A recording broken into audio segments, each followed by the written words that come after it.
मित्रों नमस्कार। मित्रों, बहुत सोचने विचारने के बाद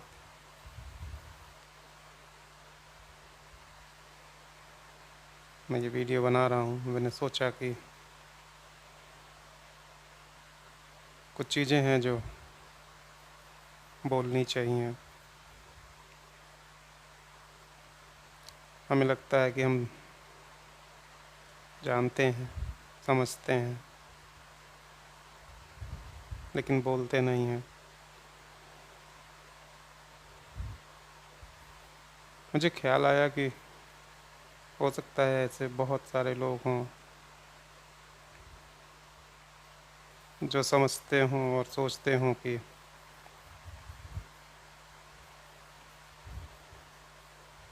शायद मैं ही सोचता हूँ, लोगों की समझ में नहीं आ रही है।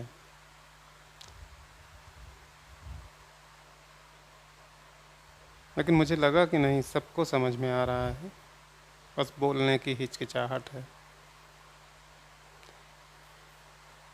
तो मैंने निश्चित किया कि आज मैं अपनी बात रखूँगा। और ये बातें सिर्फ इसलिए रख रहा हूँ कि मुझे ये समझ में आया है कि जो मैं समझ रहा हूँ वही बहुत सारे लोग समझ रहे हैं, लेकिन संदेह में है कि बोलें ना बोलें, कहें ना कहें। तो ये सिर्फ ये कोई ज्ञान नहीं है, कोई वो नहीं है कि मेरा कोई ये उद्देश्य हो कि मैं कोई नई बात कर रहा हूँ। बस ये कि आप भी समझते हैं, आप भी पहल कीजिए, बोलिए। ये खामोशी जो ज़्यादा ख़तरनाक है उन परेशानियों के बनिस्बत जो कि हम फेस कर रहे हैं। मैं चाहता हूँ कि मूल जो सवाल हैं उस पे थोड़ा विचार किया जाए। समाधान निकल आएंगे बाद में अपने आप, जब प्रश्न निश्चित हो जाएंगे तो फिर उनके जवाब भी मिल जाएंगे। परेशानी ये है कि अभी प्रश्न ही नहीं निश्चित हो पा रहे हैं। आज बहुत सारे लोग वर्तमान सरकार को दोष देते हैं कि उन्होंने शायद ठीक मैनेजमेंट नहीं किया, ठीक जो करना चाहिए वो नहीं किया, जिसकी वजह से बहुत ही विषम परिस्थिति उत्पन्न हो गई है।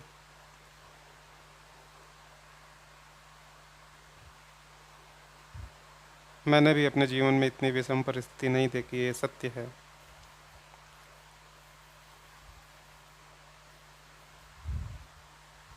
लेकिन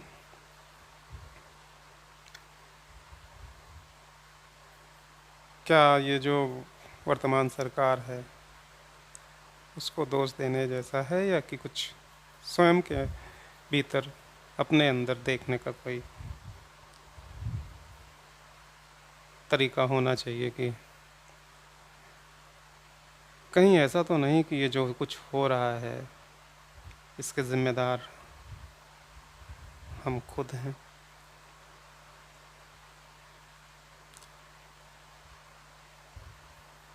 अगर आप किसी शेर के सामने खड़े हो जाएं, बहुत प्यार करते हो आप शेर को, आप बहुत मन में सोचते हो कि देखो कितना बढ़िया है, लेकिन अगर वो आपको चीर फाड़ दे तो उसमें शेर की कोई गलती नहीं होती है। हमने कोई गड़बड़ करी होती है जो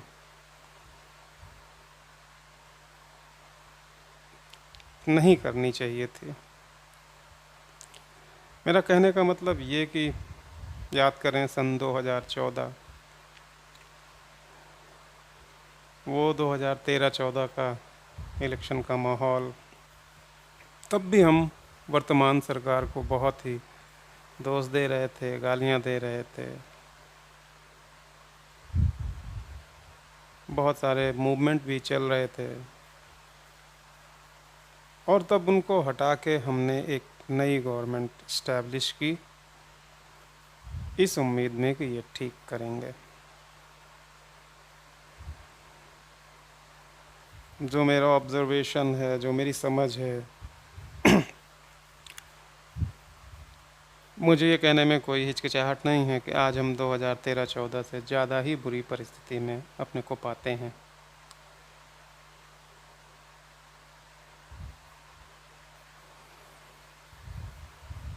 कहने का मतलब कि शायद वो समाधान नहीं था जो हमने किया। थोड़ा और पीछे जाएं, आज़ादी के बाद से हमने जितनी भी सरकारें बदली हैं,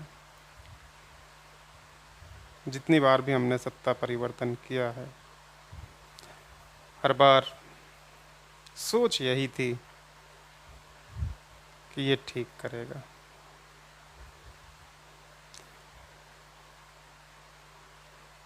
इतनी बार उन्हीं बातों को हम दोहराते चले गए और स्थिति बुरी से बुरी होती चली गई, बद से बदतर होती चली गई। आज भारत में बहुसंख्य लोग ऐसे हो गए हैं कि जो अपने को एकदम हेल्पलेस महसूस कर रहे हैं, असहाय महसूस कर रहे हैं। अब उनके हाथ में ही कुछ नहीं रह गया है, और बहुत ध्यान से देखेंगे तो अब जो परिस्थितियाँ क्रिएट हो गई हैं वो मेरे देखे अब गवर्नमेंट के भी हाथ से बाहर निकल गई हैं। कभी कभी होता है कि हम ही कोई काम शुरू करते हैं, हम ही कोई चीज़ करते हैं, लेकिन वो फिर हमारे ही हाथ से बाहर चली जाती हैं। आज की परिस्थिति में भी कुछ ऐसा ही दिखाई दे रहा है। इसका मतलब है कि सत्ता परिवर्तन कोई बहुत कारगर उपाय नहीं है। इस सिस्टम में ही कुछ खामी है। अब जो आएगा वो फिर वही अच्छी अच्छी बातें करके आएगा। वो इस सरकार की कमियां गिनाएगा, इसने बहुत अत्याचार किया है, ऐसा है वैसा है, तानाशाही की ओर जा रहे हैं, संविधान खतरे में है, गरीबों का खून चूसा जा रहा है। एग्जैक्टली हो रहा है ये, और हमेशा होता रहा है। लेकिन इतिहास गवाह है कि जो आए वो पहले से बुरे साबित हुए।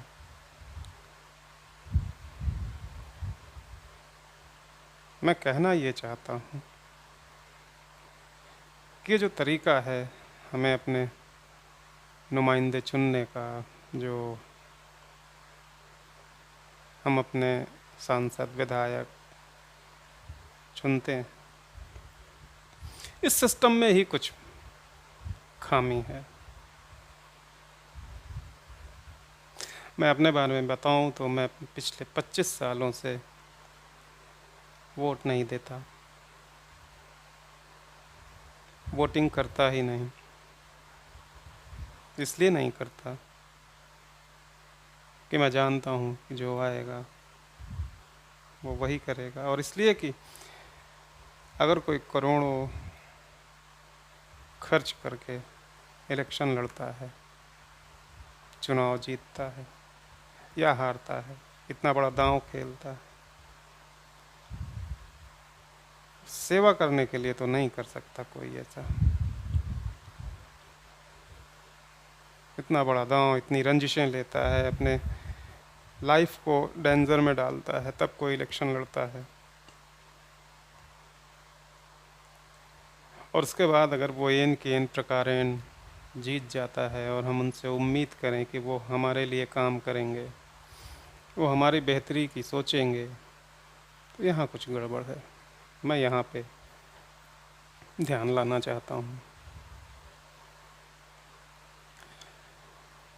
आप लोगों में से सबसे मेरा एक प्रश्न है, कमेंट करके जवाब दीजिएगा कि क्या कोई ऐसा कानून, क्या कोई ऐसा नियम, क्या कोई ऐसा तरीका है जो एक साथ गरीबों के लिए भी फ़ायदेमंद हो और अमीरों के लिए। मैंने बहुत सोचा लेकिन ऐसा कोई तरीका नहीं दिखा, ऐसा कोई नियम नहीं दिखा, ऐसा कोई कानून नहीं बनाया जा सकता जो एक साथ गरीब के लिए भी अच्छा हो और अमीर के लिए भी अच्छा हो। अब आप सोचें ज़रा, जो आपके संसद में या विधानसभाओं में बैठे हैं, जिनके ऊपर नियम कानून बनाने की जिम्मेदारी है, वो गरीब हैं या अमीर? सारे के सारे अमीर। और ये जो कानून बनाएंगे, ये अपने हित में बनाएंगे या गरीबों के हित में? आप इनसे उम्मीद करते कैसे हैं? मेरा सवाल है, मैं जो सोचता हूँ कि लोग इनसे उम्मीद करते कैसे हैं?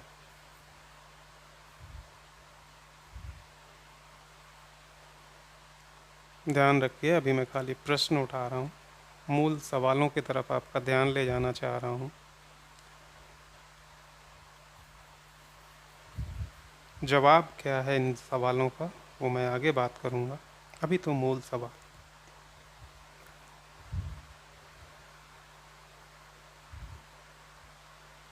किसान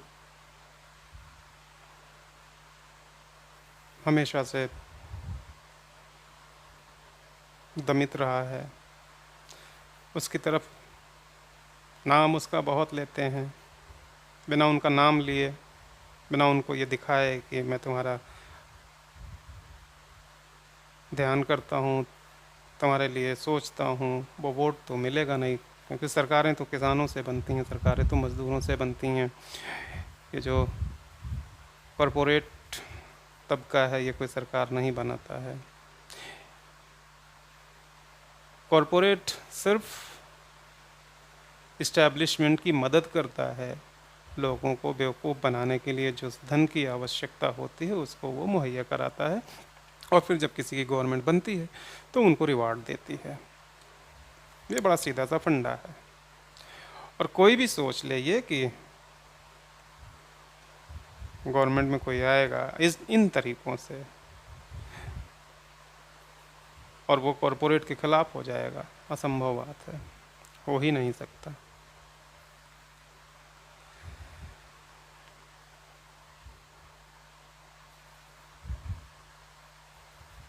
जब से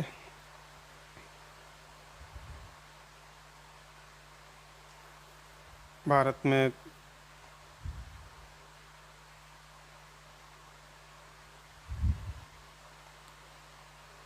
उदारीकरण शुरू हुआ है 90, 91, 92 से,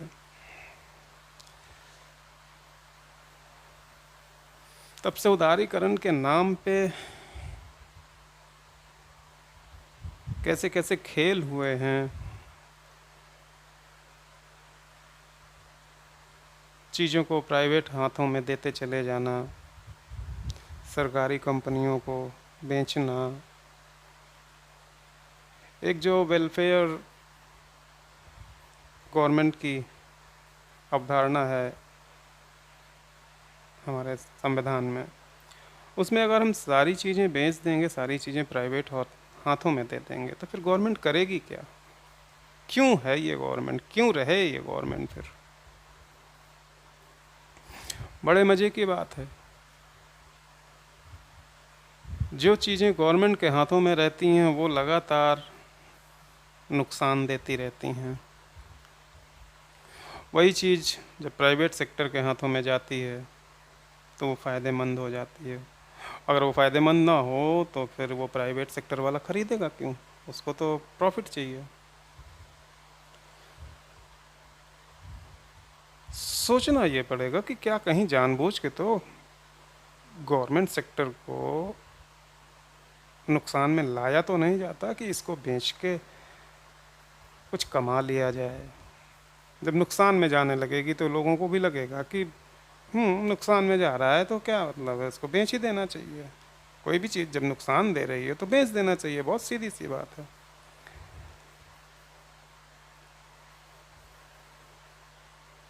लेकिन क्या वजह है कि वही चीज़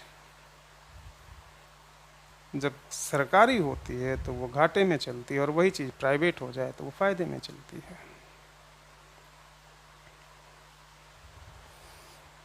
खेल है सब, बड़ा बड़ा खेल है। हमें इन चीज़ों की तरफ अपने ध्यान को ले जाना पड़ेगा। हमें पढ़ाया जाता है कि वोट देना आपका अधिकार है, ज़रूर कीजिए वोट।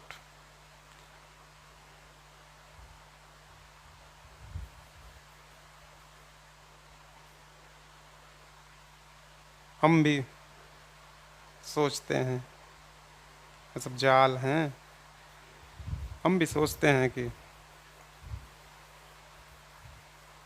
मैं इसको हरा दूंगा, मैं इसको ये कर दूंगा। हमें फंसाया जाता है इन बातों में। वहाँ चोर चोर मौसेरे भाई हैं। 70-30 का रेशियो है। सत्ता में रहोगे तो 70% मिलेगा, विपक्ष में गए तो 30% मिलेगा। वहाँ यही खेल है। ये हमें आपको सोचना पड़ेगा, देखना पड़ेगा। मैंने वोट इसलिए नहीं दिया 20-25 सालों से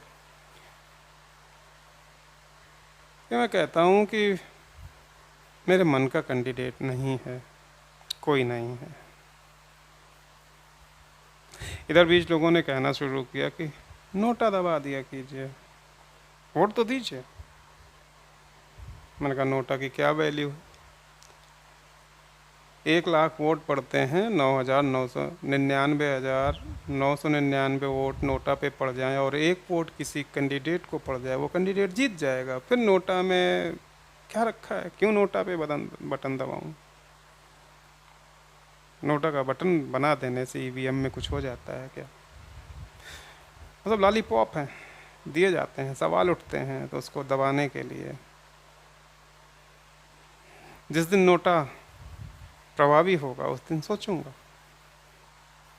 और मैं आपको बता दूं कभी नहीं होगा। ऑप्शन नहीं है मेरे पास तो मैं क्यों वोट दूं?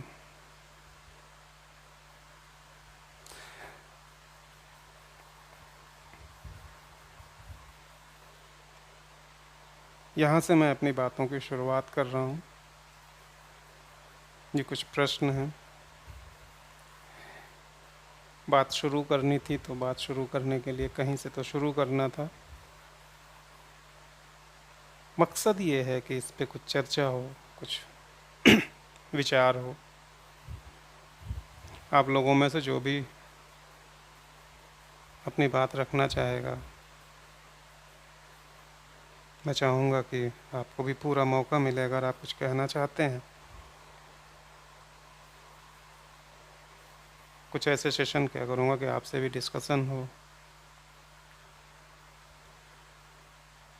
लेकिन कुछ हो। ये जो जाल बिछा दिया गया है चारों तरफ उपभोक्तावाद का, चीज़ें चीज़ें चीज़ें, खरीदो खरीदो खरीदो, नहीं है पैसा तो लोन ले लो, इस पे थोड़ा विचार करने की ज़रूरत है।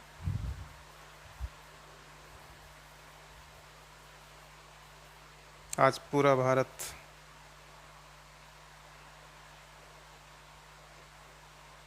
परेशान है, और इसी परेशानी की बात करेंगे, इसी से निकलने की बात करेंगे। जैसा आप लोगों का रिस्पॉन्स रहेगा इतनी बातों के बाद, फिर मैं डिसाइड करूँगा कैसी बातें हों, क्या मैं कहूँ। बहुत बहुत धन्यवाद।